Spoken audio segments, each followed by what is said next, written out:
근데 좀 납득이 됩니다. 이 부분은. 네, 보통 극단으로 가면 나중에 반대 극단으로 쉽게 가거든요. 맞아요. 맞아. 사람 인식들이 보통 그러니까. 그 패러다임이 바뀌려면 또 한번 그렇게 극단으로 가야 됩니다. 네. 극단적인 주장을 하시는데. 네, 그건 역사적으로 증명이 돼 있어요. 패러다임이 바뀌려면 항상 피를 흘려야 됐었어요. 근데 네. 이제 그런 거잖아요. 피를 흘렸었다. 하지만 피 없이도 할 수 있는 방법이 있다면. 맞아. 그렇게 해야죠. 그런 말도 네, 있죠. 그렇게. 그렇죠. 네. 근데 이제 부모님은 피를 흘려야 된다. 이건 다음에 토론하는 걸로. 네. 저희 잠깐 토론.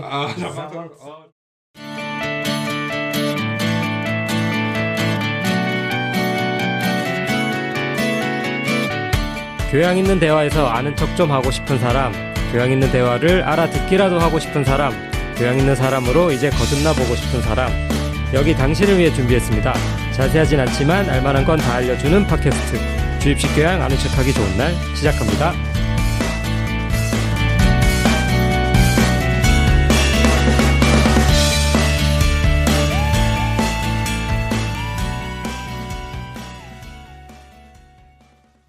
반갑습니다. 이번에 저희 주입식 교양 시즌2 진행하면서 기존의 주입식 토론으로 진행하던 거를 책 경험이라고 이름을 바꿔봤는데요. 네, 그래서 오늘 그 책 경험을 진행할 겁니다. 사실 책 경험이라는 거는 제가 운영하고 있는 독서 모임의 이름인데요. 네, 이거를 저희 독서 모임 회원분들하고 같이 진행을 하고 있는 컨텐츠라서 그냥 독서 모임 이름을 갖다 붙였습니다. 네. 오늘 한번 진행을 할 거고, 사실 이전하고 진행 방식은 똑같습니다. 네, 그렇게 이해하시면 될 것 같고요. 그러면 우리 한 분씩 좀 소개를 해보겠습니다. 저는 인문학으로 자기 개발하는 조방장입니다.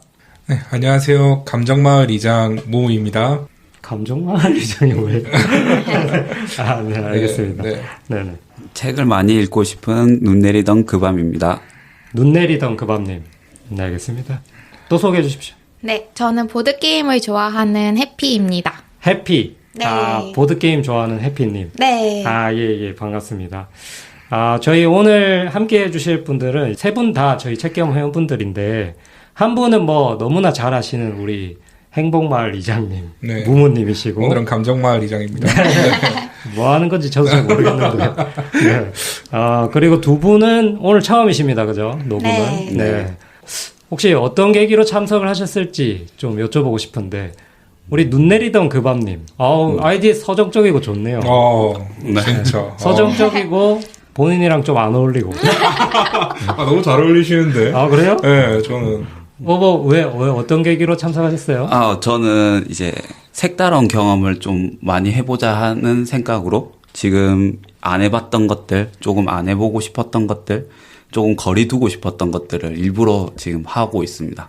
그래서 지금 녹음하는 것도 저는 안 하고 싶었던 것 중에 하나인데, 이번에 안 그래도 강신주의 감정수업이라는 책을 또 궁금해서 때마침 하는 거 보고 신청하게 되었습니다. 그렇군요.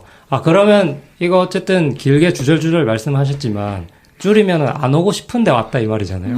네, 맞습니다. 뭐 하시는 거예요? 어쨌든 와주셔서 감사하고. 눈 내리던 그 밤님. 네네. 우리 지금 약간 상기돼 있으신데 해피님이라고 하셨죠? 네, 맞습니다. 네, 보드게임을 좋아하시는 해피님. 네. 근데 책 모임은 왜 오셨어요? 제가 책도 좋아하고요. 책도 많이 읽고 싶어서 이제 여기에 오게 됐는데, 사실 팟캐스트?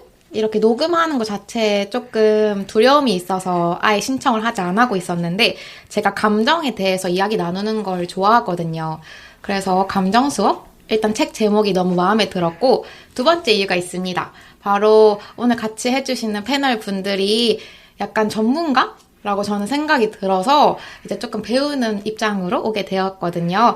그래서 저는 오늘 이야기를 많이 못해도 많이 경청하고 배우도록 하겠습니다. 감정 전문가요? 저는 말을 안 하는 걸로 하겠습니다. 네. 감히 제 전문가 두 분 앞에서 제가. 저는 아닙니다. 네. 그러면 전문가 얘기하셨는데, 지금 그밤님이 좀 이쪽에 통달하셨잖아요. 통달까지요? 통달하셨죠. 네. 무슨. 이쪽에 또 전공자셔가지고. 네네. 전공은 하긴 했지나. 왜 일도 하시면서요, 그래요? 그럼 전문가죠. 네. 저는 이제 그 전공만 하고 일은 안 하고. 네. 일하시는 것 같은데. 아, 그거 일한다고 하긴 좀 아, 그런데. 그렇군. 네, 수익 네. 창출이면 일하죠. 아, 아닙니다. 어쨌든 저는 뭐 세 발의 피라서 구밤님에 비하면 그 해피님이 어쨌든 이런 부분 때문에 배우고 싶다. 그렇군요. 오늘 다양한 의견 또 우리 무무님이 또 어쨌든 과학도라고 우리가 봐야 되잖아요. 무무님 의견도 굉장히 좀 궁금하거든요. 네, 감정에 대한 어떤 과학적 의견. 네. 오늘은 근데 과학적 의견 딱 빼고 제가 사실 스피노자 팬이기 때문에 굉장히 인문학적으로 갈 겁니다. 네, 오늘 아마 과학적인 의견은 굉장히 없을 예정입니다. 바꿀까요, 사람? 과학 입장을 듣고 싶은데. 노력은 해보겠습니다. 네. 아, 그렇군요. 무무님 어쨌든 이 책을 엄청 좋아하시더라고요. 진짜 제 성경입니다. 예? 네, 제 바이블이에요. 그 정도예요? 네, 이게 진짜로 제가 인문학에 관심을 갖게 해준 책이에요. 이제. 네. 그 정도구나. 네. 근데 예전부터 이 책 얘기 나오면 항상 계속 이 극찬을 하셨어요. 진짜 너무 좋아가지고. 너무 좋은 책이라고. 네. 그래서 저도 이번에 책을 읽으면서 무무님의 입장을 조금 알 것 같더라고요. 네. 어쨌든. 너무 기뻤습니다. 이거 한다고 해서, 네. 알겠습니다. 어쨌든 다들 좀 이렇게 와주셨고, 너무 감사드리고, 일단은 그러면 우리 하기 전에, 무무님 뭐 하고 사셨어요? 이렇게 한다고? 갑자기 맥락이. 네. 제 특기죠. 네, 저는 이제 그 주입식 교양 녹음하고 그 청취자분들 반응도 좀 재밌는 거 좀 듣고 피드백도 좀 받고 또 업무에서 또 제가 그 일적인 부분에서 또 굉장히 많은 업무를 또 약간 과부하 걸릴 정도로 많은 업무를 맡게 돼가지고 지금 조금 엄청 일에 치여서 살았습니다. 네. 그래요? 네. 그 안색이 좀 안 좋으시죠? 조금 안 좋고 지금 방금님이 운영하시는 책 경험이 활동도 지금 거의 못 하고 있습니다. 그러게요. 네. 그러니까요. 안타깝습니다. 제가 주최한 모임에 한 번도 안 오셨더라고요. 근데 이거는 오해가 있으신 게 가고 싶어도 갈 수가 없는 모임이에요. 맞아. 네. 아닌데. 해피님 모임은 인기가 너무 많아가지고. 진짜로 보면 그냥 저는 보면 다 차 있고 뭐 대기도 한 5번 이래 버리니까 뭐 할 수가 없어가지고. 그렇죠. 네. 그렇게 지내셨고. 네, 그렇습니다. 해피님하고 지금 그밤님이 저희 모임에서 주최자, 모임 개설자로 활약하고 계시잖아요. 그렇죠. 네네. 두 분 모임이 아주 그냥 풍성합니다. 그렇죠. 네네. 인기도 많고. 우리 그 새싹님이 저희 이제 식구가 됐잖아요. 물론 여러분도 다 식구지만 또 이제 녹음하는 식구. 네. 새싹님도 모임이 치열하잖아요. 그렇죠. 새싹님 모임. 인정합니다. 그러니까 뭔가 좀 책 경험에서 좀 한가락하시는 분들 그렇죠. 나오시는 건가 이런 생각이 또 들고 보드 게임 모임 항상 열어주셔서 감사합니다. 많이 와주세요. 여기서 더 오면 안 돼요. 몰라요. 경쟁이 너무 심해가지고 신청하고 싶어도 신청이 안 된다니까. 바로 그냥 티켓팅 끝나가지고. 해피님은 그럼 뭐 하시는 분이에요? 저요? 저는 보드게임을 사랑하는 사람입니다. 그래요? 그걸로 돈이 돼요? 돈이 되진 않지만, 이제 다른 일을 하고 있긴 하죠. 근데 이제 그 일 외로 제 스트레스를 해소하기 위해서 보드게임을 많이 하고 있어요. 뭔가 너무 이거에 대한 얘기를 많이 하는 것 같아서 전 넘어가도록 하겠습니다. 진행하시네요. 알겠습니다. 역시 진행자. 역시 진행을 많이 해보셔가지고 주체를 알겠습니다. 그밤님은 뭐 어떤 사람입니까? 심리학으로 밥을 말아먹고 있고. 그다음에 말아먹고 있고. 말아 드신다.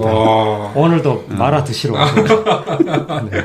그리고 지금은 경제에 좀 더 관심을 두고 있는 사람입니다. 맞아요. 경제 모임도 지금 여시고. 맞아. 심리학이랑 경제랑 좀 긴밀한 부분이 좀 있죠. 물론 뭐 투자 쪽에는 많이 연결돼 있긴 한데 그것도 저는 이제 나중에 봤을 때는 충분히 결합시켜서 할 수 있는 학문이 있을 거라고 생각해서 그렇게 보고 있습니다. 그렇군요. 어쨌든 심리학으로 밥 먹으시는 분. 네네. 알겠습니다. 오늘 딱이네요, 그죠? 너무 좋네요. 네. 감정 수업에. 저도요? 보드게임도 얼마나 심리전이 치열합니까? 맞죠. 역시 잘하시네. 전문가. 네, 제가 좀 게임 잘해요. 저는 말을 아끼겠습니다. 해피님, 네, 알겠습니다. 네, 감사합니다, 무모님. 감사합니다. 네. 알겠습니다. 자, 그러면은, 우리 자기소개랑 뭐, 요 정도 하면 될 것 같고요. 그러면은 조금만 쉬었다가 진행하겠습니다.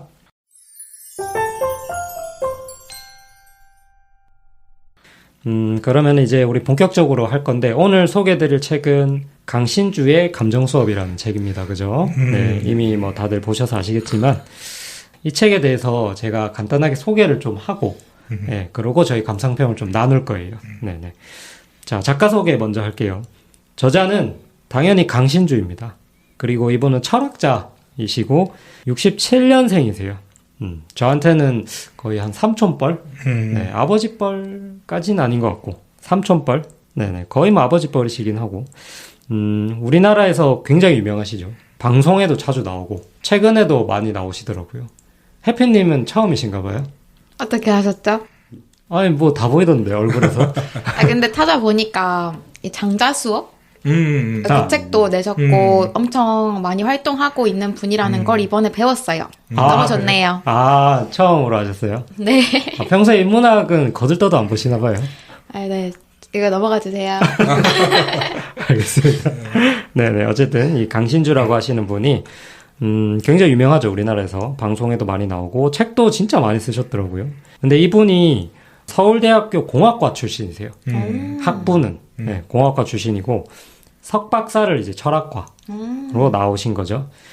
동양 철학을 주제로 학위 논문을 쓰셨습니다. 이 강신주 작가님 강연 보신 적 있으신 분? 저요. 아이, 그 봤다고 하면 안 되죠. 그 유튜브로 잠깐 본 거 안 돼요? 알겠습니다. 그 잠깐 지나가다가 그냥 스친 거 아니에요? 네. 알겠습니다. 네네. 아, 그 무무님 보셨겠네요. 저는 봤습니다. 네. 그밤님도 보셨죠? 이분 강연. 실제로 본 건 없는데 뭐 TV에서나 이제 유튜브에서는 종종 봤습니다. 그렇죠. 실제로 본 사람은 여기 없을걸요. 어쨌든 이분이 그만큼 왕성하게 좀 대중들에게 인문학을 좀 알리기 위한 뭐 그런 입장이 있으신 것 같아요. 그리고 이제 오늘 우리가 이제 다룰 이 책, 강신주의 감정 수업이라는 이 책을 2013년에 출판했습니다. 출간을 하셨는데, 그러니까 한 10년 됐죠. 10년 됐고, 2013년 말에 이게 나왔다고 합니다. 근데 이때 이 책이 상당히 히트를 쳤대요. 저는 몰랐거든요. 이게 그렇게까지 히트 쳤는지. 대략 한 30만 권 가까이. 인문학 책이. 어마어마하죠. 그만큼 많이 팔렸어요. 제가 알기로 역행자가 이것보다 조금 더 팔린 걸로 알고 있거든요. 그 정도. 그러니까 이제 인문학 책이 이만큼 팔린다는 거 진짜 쉽지 않은 일인데 그만큼 대중들한테 많이 알려졌죠. 이 책의 구성을 잠깐 보자면 총 한 500페이지 정도 분량입니다. 그죠? 거의 뭐 한 세미 벽돌 책이라고 봐야 돼요. 두껍습니다. 그리고 글자도 뭐 크지 않아요. 네, 좀 작은 편이고. 그리고 이 책의 부제를 보면 스피노자와 함께 배우는 인간의 48가지 얼굴이라고 돼 있습니다. 그러니까 말 그대로 인간의 48가지 감정을 이제 하나하나씩 챕터별로 나눠서 설명하고 있죠. 이 48개의 감정을 총 4개의 부로 나누죠. 4원소로 나누더라고요. 그래서 1부는 땅의 속삭임, 2부는 물의 노래, 3부는 불꽃처럼, 4부는 바람의 흔적. 이렇게 돼 있는데 뭐 아시겠지만 이게 고대에서 나왔던 4원소잖아요. 세상의 어떤 기본 물질이라고 불리는. 감정도 이런 기본적인 요소다 뭐 이런 의미 아니겠는가 이런 생각을 좀 해봤고, 그리고 좀 특이한 게 이 48개의 감정을 설명하기 위해서 그 각각의 감정에 맞는 그 48개의 문학 작품을 같이 소개합니다. 그죠? 뭐 여기서 이를테면 이제 10번째 감정이 박애라는 감정인데 이 감정을 설명하면서 이 감정을 되게 잘 나타내는 소설 레미 제라풀 들어보셨나요? 오늘 발음은 처음 들어본 것 같은데 뭔지는 알 것 같습니다. 네. 네. 사실 오늘 저도 처음 들어가지고 이렇게 처음 말해봤습니다. 네, 레미제라블의 한 장면을 소개하죠. 네, 이런 식으로 여러 가지 이 48개의 작품의 48개의 감정을 이렇게 표현하고 있습니다. 그러고 나서 그 감정 챕터의 마지막 장에 항상 철학자의 어드바이스라고 해서 이 감정이 우리 현실에서 뭐 어떻게 받아들여지고 있는지, 그리고 어떻게 사용하면 좋을지, 네, 이런 내용들을 좀 담고 있습니다. 좀 이런 구도가 좀 신선하더라고요. 네. 다들 책 읽어 오셨겠다, 그죠? 뭐죠? 가리가 껴가지고. 네, 왠지 찔리는 사람이 하는 행동인데. 저는 이 책 좋아합니다. 그래요? 네네네. 제가 오늘 그 경선님이 안 계셔가지고 좀 공격이 이쪽으로 가네요. 항상 오른쪽으로 가시나요? 여기 원래 경선님 자리거든요. 제가 경선님한테 공격하는데. 아, 네네, 알겠습니다. 책에 대한 감상평을 우리가 간단히 나눠보고 우리 책 구절 한번 낭독을 해봅시다. 누구부터 하실랍니까? 저부터 할게요. 오, 공격적인데? 비교되지 않게. 아, 네네. 해보십시오. 네. 우선 처음에 제가 이 책을 이제 구입했을 때 사실 저도 약간 너무 두꺼워서 약간은 후회를 했어요. 아, 그래요? 아, 많이 두껍네? 이렇게 생각했는데 이게 한 편씩 읽어보니까 너무나도 재밌고 그 문학 작품들까지도 관심이 가고 이것도 읽고 싶다 이런 생각이 들 정도로 설명을 너무 잘해주셨더라고요. 한 3일 만에 거의 다 읽었고 제 주변 친구들에게도 추천을 지금 하고 있습니다. 3일 만에 다 읽었다. 네, 다 읽었어요. 와, 이거 양이 만만치 대단하시네. 않은데. 그죠? 네, 시간이 많아서 다 읽은 거 아니고 재밌어서 다 읽었습니다. 아, 그래요? 제대로 읽었는지 이제 검증을 해봐야겠네요. 그렇네요. 네. 알겠습니다. 네, 그러면은 무모님 어떻게 이 성경이시잖아요. 근데 이게 진짜 제 개인적으로 이 책은 저한테 인문학을 열어준 책이에요. 진짜 저는 그 전까지는 솔직히 이과에다가 그냥 아예 인문학에 관심이 없었는데 이 책을 보고 나서 사람의 심리에 대해서 관심이 생겼고 그리고 실존이나 이런 약간 하여간 이런 철학적인 이런 생각들을 할 수 있게 해준 제 가치관의 토대가 되는 이런 책이었습니다. 언제 읽으셨는데요, 이거? 이 책이 2013년도에 나왔다고 하셨는데 맞아요. 이 책이 사실 처음 나온 거는 그 전에 한 2010년쯤에도 나왔어요. 예? 2010년쯤에도 나왔어요. 연재됐잖아요. 네, 연재된 건데 그게 얼마나 유행했냐면은 제가 이 책을 처음 소개를 받은 게 어머니가 연수받는 걸 컴퓨터로 연수받는 걸 보고 제가 이 책을 알게 됐어요. 어머니가 연수를 이 책을 받으시더라고요. 이 책의 내용으로? 이 책을 내용으로 봤는데 너무 재밌게 말씀을 하시는 그런 강연이 이런 연수로 나와서 저거 뭐지? 나도 한번 들어보고 싶다 해서 봤는데 그때부터 인문학을 좋아하게 되었습니다. 그러면 어쨌든 20대 초반이라고 봐야 되겠죠? 네, 20대 초반 그때부터 좋아하게 됐습니다. 네. 대박. 한 10년 조금 넘게. 네. 예. 아주 팬이라서 제 주변 사람들 이 책 선물해 주는 게 제 취미입니다. 네. 지금 저한테 취미 좀 한번 발휘해 그때 주시겠어요? 드렸지 않나요? 이렇게 날로 먹겠다고? 아니 분명히 드렸던 거 있다고 하셨던 것 같아요. 예? 제가 분명히 그게 무슨 말이죠? 경선이한테 이렇게 드린 것 같은데 그 반장님한테도 드리려고 했는데 있다고 했던가 이렇게 그랬을 거예요. 저 완전 처음 저 지금 트렁크 안에도 3권인가 있거든요. 진짜요? 그러면 여기 딱 3명 있는데 어쨌든 근데 미리 진짜로 감사드립니다. 잘 받겠습니다. 알겠습니다. 네, 혹시 3권이 아직 그대로 남아 있다면 한번 드리는 걸로. 장난입니다. 자기가 사야죠. 네. 저 진심이었는데 꼭 저런 분 있다니까요. 농담입니다, 부모님. 네. 어쨌든 그렇습니다. 제한테 정말 소중한 책입니다. 제가. 그래서 이번에 감정 수업으로 팟캐스트 딱 개설하니까 바로 딱 신청하시더라고요. 이거는 참을 수가 없더라고요. 네. 그렇죠. 네. 알겠습니다. 무무님의 성경. 네. 나중에 한번 들어보죠. 네. 우리 그밤님. 네. 그밤님은 어떻게 읽으셨습니까? 네, 저는 원래 강신주라는 사람을 별로 좋아하진 않습니다. 근데 이번 안티가 꽤 있더라고요. 네, 조금 단언하는 말투나 이런 것들이 무시한다는 느낌도 많이 받았기 때문에 그래서 별로 좋아하진 않는데 막상 생각해보니까 책도 한 번도 읽어보지 않았는데 이 사람을 비판할 자격이 있을까? 라는 생각으로 그래서 이제 책을 읽었는데 읽으면서 프롤로그에서 연민에 대한 이야기가 나오는데 거기서 저는 굉장히 꼬여있지만 정말 통찰을 많이 느꼈거든요. 꼬여있지만. 꼬여있지만 그래도 이런 식으로도 사람을 바라볼 수 있구나. 이런 감정을 이렇게 바라볼 수 있구나. 라는 것들이 저는 꽤나 신선하게 느껴졌어요. 본인도 지금 꼬아서 보신 거네요. 그렇게 보면 그럴 수 있죠. 약간 이거 그러니까 결국 깔려고 보는 네, 잠깐 깔려고 시원하게 까고 싶어서. 시원하게 까고 싶어서. 너 그 책이나 보고 지금 비판하는 거야? 강신주의 감정 수업을 받지. 요 한마디를 위해서. 어쨌든 그밤님은 또 이쪽에 또 전공하시고 굉장히 좀 뭐라 해야 되죠? 제 생각에는 관점이 좀 제일 궁금해요. 그러니까 이 책을 읽은 관점. 네, 어쨌든 나중에 한번 털어봅시다. 다들 네. 무슨 생각했는지. 네. 자, 저 같은 경우는 저도 이제 얘기를 해야겠죠. 저도 이 책을 이번 사실 무무님 덕에 알았고 그 전에 몰랐어요, 잘. 네, 그냥 존재도 몰랐어요. 그러니까 저도 안지 한 2년, 1, 2년밖에 안 된 거죠. 근데 이제 저는 강신주라는 철학자에 대해서 사실 아무런 그게 없었어요. 좋아하지도 않고 싫어하지도 않고 그냥 무생무치 저한테는 그랬거든요. 근데 강연하는 걸 또 철학하시는 분 치고 잘하시더라고요. 좀 재밌게 맞아요. 잘하시길래 그래 그래서 좀 강연 같은 걸 좀 봤었고 그 뒤에 사실 지금 제가 치과 실장님들하고 독서 모임 하는 게 있거든요. 온라인으로. 거기서 사실 이게 선정이 돼서 이걸로 이제 지금 하고 있는데 그래서 읽게 됐죠. 저는 되게 좋았어요. 물론 비판할 지점이 있긴 있어요. 있긴 있는데 그걸 다 퉁치더라도 너무 좋았어요. 굉장히 통찰력이 있다는 거를 많이 느꼈어요. 저도. 이거를 이렇게 해석이 되는구나. 그래서 무무님 고개가 심하게 끄덕끄덕거리는데 고장난 수준으로 지금. 네. 아주. 그러니까요.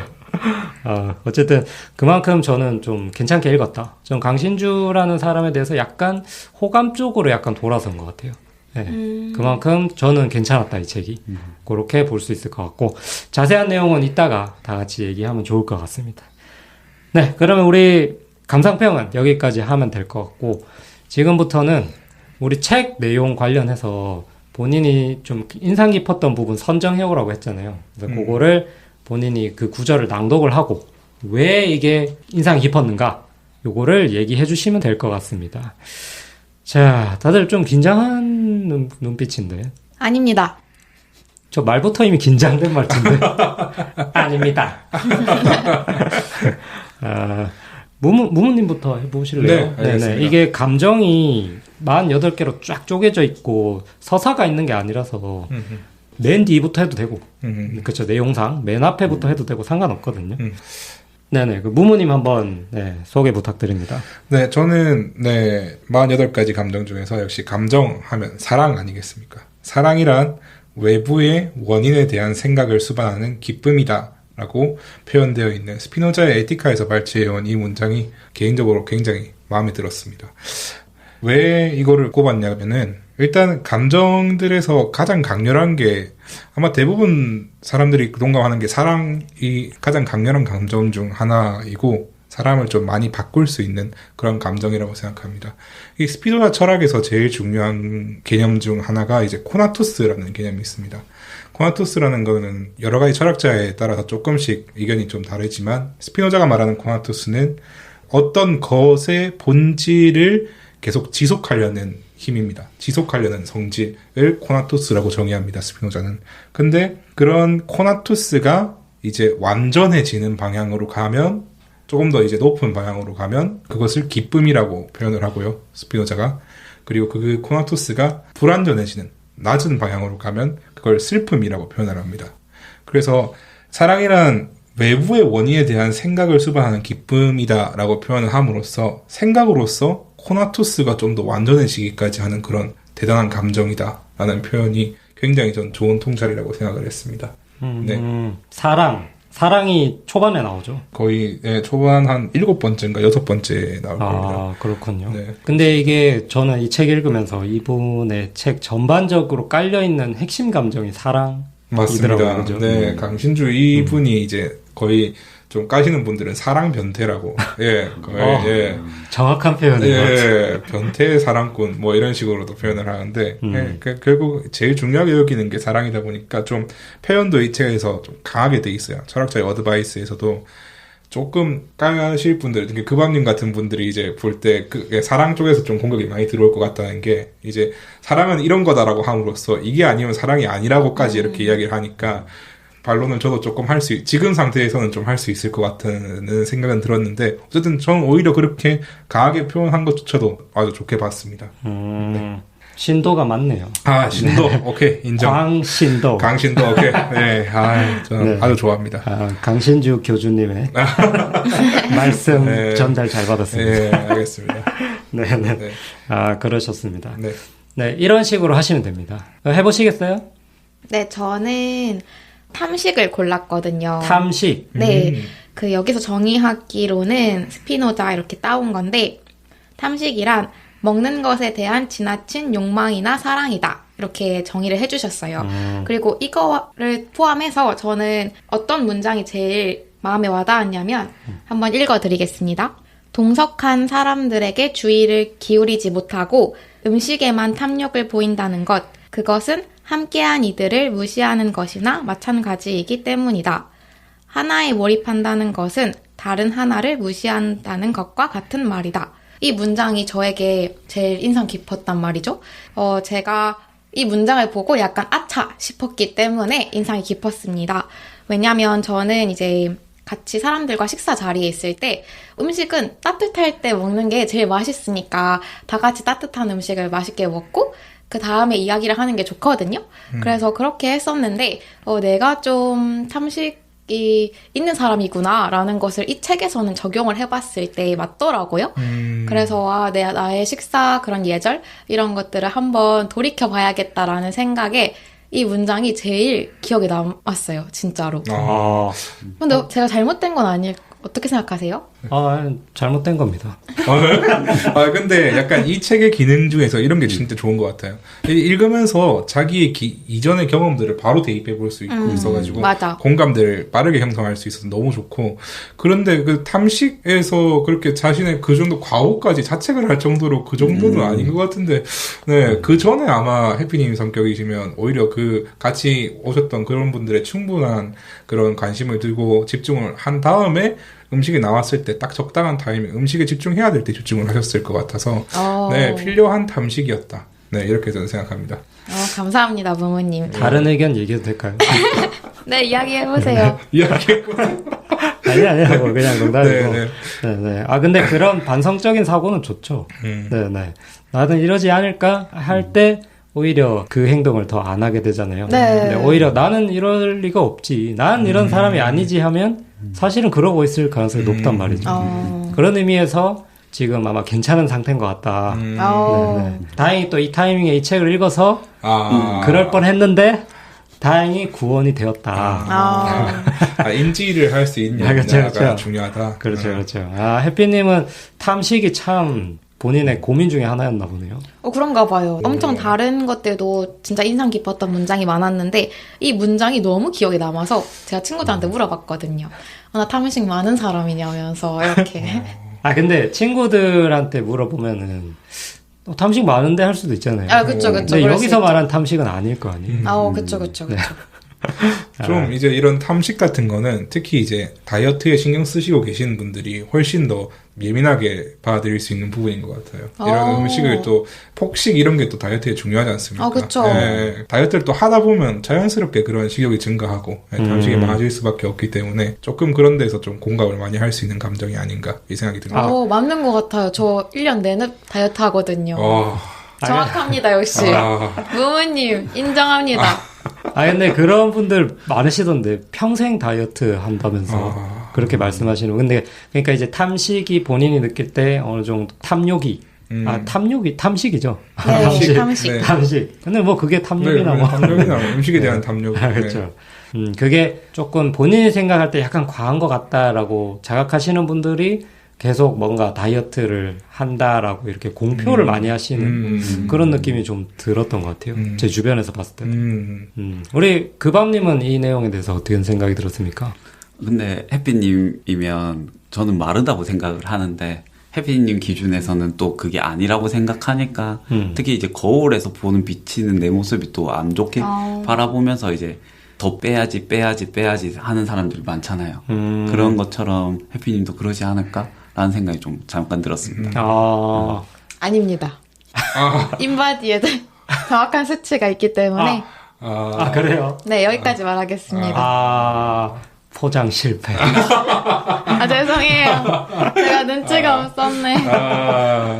알겠습니다. 네.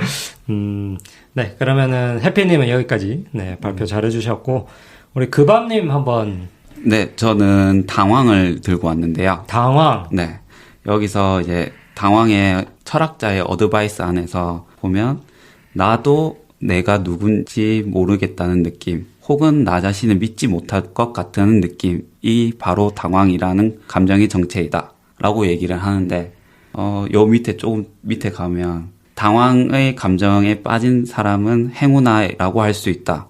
당황의 감정을 통해 우리는 진정한 자신 혹은 자기의 매너를 찾을 수 있을 테니까 말이다 라는 말이 있거든요. 저는 이제 당황하다는 거가 그냥 처음 경험해보기 때문에 당황하다라고 생각할 수 있는데 그게 아니라 나에 대해서 조금 다른 면을 볼 수 있다라는 직면의 생각을 좀 더 갖는 것 같아서 그래서 좀 다르게 보이고 이 책이 좀 더 확 끌리는 포인트가 되었던 것 같아요. 그러니까 내 모습의 새로운 모습, 나의 새로운 모습. 그거를 이제 거부하고 싶어 하는데 그 당황한 거부 반응이 당황인 거죠. 거부하는 행동 자체가 반응 자체가 당황이 돼버리는 건데 결국은 내가 어떻게 바라보는가, 나를 어떻게 바라보고 있는지를 확실히 알려주는 반응일 수도 있다는 거죠. 네, 저는 어떻게까지 생각하냐면 당황이 없으면 자기를 알 수 없다고까지 생각을 했습니다. 이걸 읽고 왜 그러냐면은 당황이라는 건 아까 그밤님이 말씀해 주셨듯이 거부 반응이거든요. 내가 아닌 부분에 닿으면 그게 당황이 되는 거예요. 그러니까 어떤 울타리라고 봤을 때 나의 울타리가 어느 지점까지 모르는 상태로 있다고 하면 그 울타리를 넘어갔을 때 당황이라는 반응을 느끼는 거거든요. 만약에 그 당황이라는 반응을 느끼지 못한다면 그거는 나의 세계가 어떻게 생겼는지 얼마나 있는지 이런 걸 전혀 알 수가 없는 것이기 때문에 그런 한계에서 이렇게 당황을 겪다 보면 내가 어떤 사람인지 알 수 있게 되는 그런 게 있다고 생각하고 그게 없으면 아예 자기를 모르는 거라고 저는 그렇게 생각을 하려고 쓰고 있습니다. 역시 신도 그냥. 네. 어찌 보면 자기가 생각했던 틀대로 움직이지 않았다는 거잖아요. 맞습니다. 그럼 자기가 통제할 수 없다는 것들을 내 스스로 내가 통제를 못한다는 느낌? 또 어떻게 보면 받아들일 수 있어서 그것도 좀 새로운 포인트가 아니었나? 맞아요. 근데 저도 이거 보면서 당황이라는 감정이라고 하잖아요. 근데 뭐 당혹스러움 이런 것들을 우리가 마주쳤을 때 방어 기제가 나온다고 생각하거든요. 그 당황이라는 감정을 마주했을 때 불안해지잖아요. 결국 방어 기제는 불안을 달래려고 하는 거니까. 저는 이 책 읽으면서 우리가 방어 기제를 어떻게 다룰 것인가 결국 이게 전부 내용이라고 생각했거든요. 내가 모르는 내 모습을 마주쳤을 때 또 어떻게 할 거냐. 방어 기제로 그냥 흘러갈 거냐. 아니면 그 방어 기제인 걸 알아차릴 거냐. 딱 이게 이제 철학자의 어드바이스가 저는 이 역할인 것 같아요. 그래서 저도 이제 당황 이 부분 보면서 인상 깊었던 기억이 나네요. 방금 얘기하니까. 네, 그냥 흘려서 봤었다가. 네네. 왜요? 저 무무님 설명 너무 좋았어가지고. 네네네. 네, 저한테 거의 강신주의 감정 수업 못지않은 그런 교훈이어서 앉아서 갈게요. 네, 너무 띄워주셔서 나랑 보통 제가 녹음할 때 이런 포지션이 아니거든요. 그래요? 구박받고 이러는데 오늘 너무 기분이 좋네요. 네. 어쨌든 뭐 분위기 좋네요. 네. 너무 좋네요. 네. 좋습니다. 네.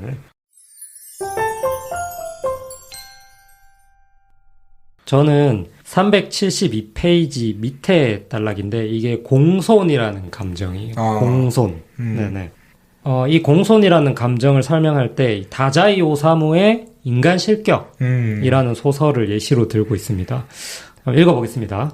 자신의 말을 잘 듣는 아이, 즉 투정을 부리지 않고 너무나 의젓한 아이를 보면 어른들은 미소를 띠며 말하곤 한다. 아이가 정말 공손하네요. 참 착하고 순한 아이야. 그렇지만 이걸 아는가?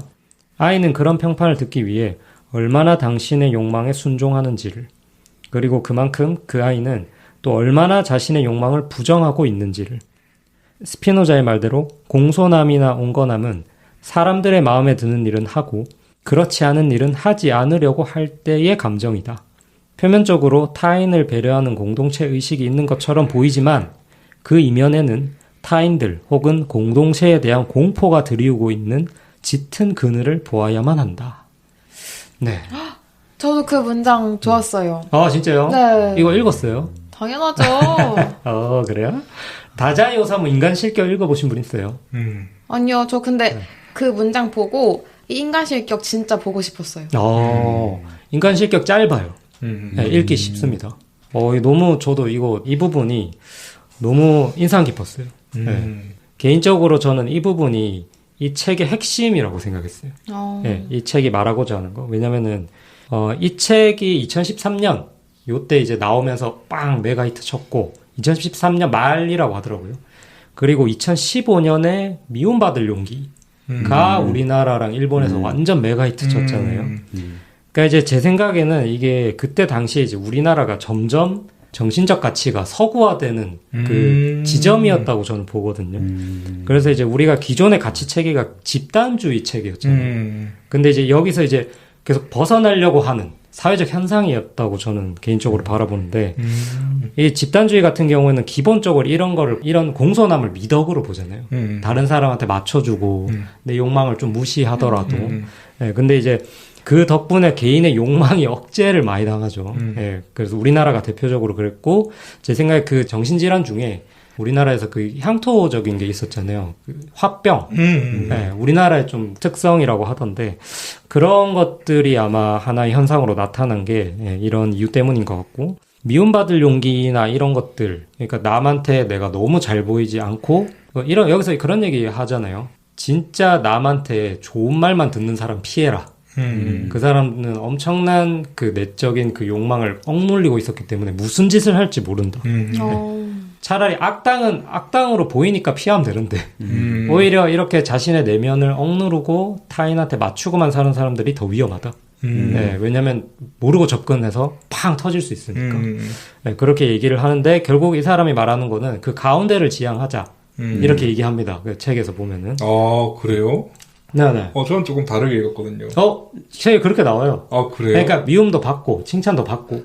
근데 이제 결국 이제 그쪽에서 결론은 제가 이해했던 결론은 결국 공손함 이거는 스피노자가 봤을 때 굉장히 부정적인 그런 속성이에요, 사람한테. 결국 스피노자가 추구하는 인간성은 자기 욕망에 충실하고 자기가 욕망하는 모든 것들을 이루고 사는 사람이 가장 좋은 사람이에요, 스피노자한테는. 그래서 그런 공손이라는 감정으로 아까 방금님이 설명하시는 그런 표현들로 스피노자의 그런 의견에 부각을 했다고, 약간 대비되는 효과로 좀 부각을 했다고 저는 생각을 했거든요. 그거 무슨 말이에요? 그러니까 이 공손이 말이 안 맞는 것 같은데. 그러니까 공손이 결국 중요하다고 이렇게 방금님 말씀하신 그러니까 중요하다는 게 이게 네. 이 책에서 이 공손이 좋은 가치를 가지고 있는 게 아니라는 거를 강조하는 거잖아요.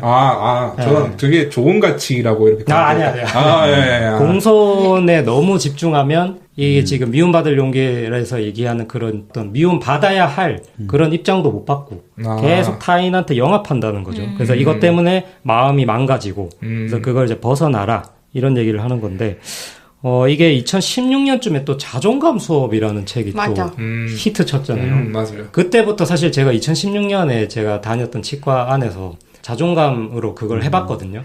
세미나를 했었는데 잘 모르시더라고요, 그때까지. 근데 그 뒤로 한 1년 정도 뒤부터는 완전히 그냥 자존감 붐이 그냥 다 일어나가지고 아마 이게 같은 맥락인 것 같아요. 네, 계속 집단주의 사회에서 지금 개인주의로 지금 이행해오는 과정인 것 같고 지금은 사실 완전히 정착이, 그러니까 인식적으로는 정착이 많이 됐죠. 내 가치를 찾아라. 남한테 너무 맞추려 하지 마라. 지금은 좀 상식이 됐는데 그때는 되게 혁신이었던 것 같아요. 인식적인 혁신이었던 것 같아요. 제 생각에. 그게 아마 MZ세대, 소위 말하는 MZ세대 핵심 가치니까 약간 그런 것에 영향을 좀 많이 받으면서 자라서 아마 그렇죠. 그렇지 않나. 그렇죠. 이게 거의 한 10년 정도 됐으니까 이제 슬슬 MZ세대가 사회에 나오기 시작한 어렸을 때 그런 거 듣고 사회에 나오기 시작하니까 아마 이제는 굉장히 이게 보편적으로 많이 알려졌죠. 네, 확실히 그 말씀하신 부분 중에서 저희 이제 풍토적인 이런 그 가치관이 유교적이고 이제 불교가 좀 뿌리 깊게 저희 우리나라에서 병행했던 그런 가치관이었는데 불교에서는 제일 중요한 게 이제 자기 욕망을 줄이는 거. 심지어 최고 수양 방법이 혹시 뭔지 아십니까? 불교에서. 최고 수양 방법요? 네, 최고로 높게 쳐주는 수양 방법. 말 안 하고. 네, 그러니까 무건? 심지어 말도 안 하고 먹지도 않고 그렇게 하는 거를 넘어서 최고의 수행은 자기 몸을 태우는 겁니다. 소지법이라고 해서 손가락부터 시작해서 소지, 태울 소자에 손가락 지자를 써서 그게 불교에서 공인하는 최고의 수행 방법이거든요. 와. 정신을 넘어서 감각을 넘어서 자기의 몸까지 포기하게 하는 그런 게 팽배했던 사회였던 거죠. 네. 근데 이제 거기서 이제 점점 바뀌고 이렇게 하니까, 예, 박사님 말씀 들어보니까 이제 MZ 세대와의 갈등이 있을 수밖에 없겠다. 생각이 듭니다. 네. 아, 그렇군요. 네. 가치관이 워낙 안 네, 맞네요. 완전히 너무 이 천지개벽할 정도로 바뀌어서, 네. 두 분은 어떻게 들으셨어요? 근데 지금 MZ세대 특징이라고 얘기하는데 결국은 우리가 그만큼 억눌려 왔다고도 볼 수 있거든요. 물론 이제 너무 갑자기 너무 많은 변화가 있다 보니까 그게 부담감이라든지 윗세대들을 봤을 때는 너무 안 좋게만 보이는 게 당연시 됐다는 것도 전 좀 안타까운 일이라고 생각하거든요. 갑작스러운 변화 때문에. 네, 그렇죠. 왜냐하면 그 윗세대들이 엄청 많이 눌려왔다는 거는 모두 다 알 수 있을 정도였으니까. 근데 이제 지금 개인주의가 되었다는 것조차 어쨌든 개인의 삶에 초점을 맞춰지고 있다고 생각하거든요. 결국은 양극단으로 가서 이제 그 합의점을 찾아가는 길이라고 생각을 해요. 지금 왜냐면 너무 많이 변했고 그 변화로 인해서 다른 사람들 그 이해하지 않는 자기만이 옳다라는 자기 말을 듣지 않는 건 잘못된 거다라는 것들을 너무 더 또 많아지고 있거든요. 아니면 넌 저리 가. 라는 이런 것도 많고 내가 왜? 라는 말도 진짜 많이 하고 있는 게 MZ세대이기도 하니까 그러면 이제 그 세대가 지금 저는 절정에 찍었다고 생각하고 조금씩 내려올 거라고 생각을 해요. 그러니까 너무 개인주의가 강조되다 보니까 개인의 가치가 중요해졌잖아요. 시간 지나면서. 근데 이게 너무 같다 이 말이잖아요. 지금. 그죠? 저는 그렇게 생각하고 있습니다. 그래서 지금 그 너무 관계 정점을 찍었고 이제 슬슬 그래도 전체를 위한 어떤 공동체에 대한 인식으로 조금 내려올 거다. 이렇게 말씀하신 것 같은데 근데 좀 납득이 됩니다. 이 부분은. 네, 보통 극단으로 가면 나중에 반대 극단으로 쉽게 가거든요. 맞아요. 맞아. 사람 인식들이 보통 그러니까. 그 패러다임이 바뀌려면 또 한번 그렇게 극단으로 가야 됩니다. 네. 극단적인 주장을 하시는데. 네, 그건 역사적으로 증명이 돼 있어요. 패러다임이 바뀌려면 항상 피를 흘려야 됐었어요. 근데 이제 그런 거잖아요. 피를 흘렸었다. 하지만 피 없이도 할 수 있는 방법이 있다면. 맞아. 그렇게 해야죠. 그런 말도 네, 있죠. 그렇게. 그렇죠. 네. 근데 이제 부모님은 피를 흘려야 된다. 이건 다음에 토론하는 걸로. 네. 저희 자막 토론. 자막 토론. 좋네요. 자막 토론해서. 네. 알겠습니다. 우리 해피님. 네. 해피님은 이 부분 어떻게 생각하세요? 저는 제가 MZ세대여가지고. 네? 맞아요. 저 Z세대예요. 최근 1년 중에 제일 웃겼다. 아니, 진짠데. 네. 네, 어쨌든. 동년배 아닌가요? 왜? 무슨 소리예요, 진짜. 농담이에요. 네, 그래서 저는 약간 이제 다들 MZ세대 이렇게 이야기 하시잖아요. 근데 물론 개인주의가 지금 많이 예전보다 있는 건 사실이지만, 그럼에도 불구하고 이제 공손한 친구들은 다 공손하거든요? 어느 정도의 공손이 진짜 필요한 것 같아요. 이게 부정적으로 바라봤다고 하셨지만 그래도 이제 같이 살아가는 우리 그런 공동체 의식은 깔려 있어야 된다고 생각을 해서 공손이 필요하고 이거에 대해서 너무 이 공손을 안 좋게만 보지 않았으면 좋겠다? 저는 이렇게 생각을 해요. 필요하다고 생각합니다. 다만 나에게 불합리한 거를 요구하거나 했을 때도 그때도 공손해야 하냐? 그건 아니라고 보거든요. 네, 저의 의견은 네. 그렇습니다. 네네네. 그러니까 공손이 이 책에서는 안 좋게 나오는데 네. 약간 다른 의견을 제시하신 거네요. 그쵸. 근데 네, 저도 약간 동의하고 스피노자도 약간 동의할 수 있다고 생각하는 게 사실 이 책은 에티카의 내용과 굉장히 많이 다릅니다. 저도 이 책 때문에 에티카를 읽어봤는데 에티카에서는 스피노자는 오히려 이 공손이라는 거를 당연히 인간이 필요하다고까지 이야기를 해요. 결국 인간이라는 거는 어쨌든 다른 외부의 요인을 필요로 하는 불완전한 존재라는 걸 깔고 감정을 설명을 하기 시작하거든요. 그래서 오히려 조금 좀 긍정적인 부분도 있다라고까지 이야기를 하는데 약간 이 책에서 강신주 이 사람이 좀 너무 부정적인 부분만 이렇게 말을 해서 있습니다. 근데 저도 사실 에티카를 읽었거든요. 이 책을 읽으면서 아무래도 여기서 정의한 단어 이름이랑 뭔가 좀 느낌이 다른 거예요. 네. 그 중에 뭐 하나가 있었는데 동경이라는 게 좀 이상하게 이게 동경이라고? 약간 이런 게 있었고 몇 개가 있었어요. 그리고 연민이랑 동정을 약간 다르게 구분하는데 맞아요. 그게 근데 에티카에서는 그렇게 구분을 안 하더라고요. 실제로는. 그래서 좀 읽어보면서 약간 다른 부분은 있지만 결국 철학이라는 게 자기가 해석하는 게 중요한 것 같고, 그래서 그것도 어쨌든 의미는 있는 것 같아요. 예, 근데 어쨌든 좀 뭔가 다른 게 있으니까 직접 같이 보면 좋을 것 같아요. 에티카를, 그죠? 맞습니다. 이게 실제로 뒤쪽으로 가면 48개의 감정을 나눠요. 예, 스피노자가. 그래서 그거 같이 보면은 더 이해가 좀 용이하지 않을까 싶습니다. 네. 네. 그러면 우리 여기까지, 네, 1부 마무리하면 좋을 것 같고, 우리 또 2부에는 토론이 준비되어 있습니다. 그렇죠. 네. 뭐, 진짜 토론이 될지, 아니면 뭐, 우리가 토의하는 정도에서 끝날지, 뭐, 각자 얘기하는 거 보고, 네, 한번 나누면 좋을 것 같고요. 우리 조금 쉬었다가 이어서 진행을 좀 해보겠습니다. 네, 잠깐 쉴게요.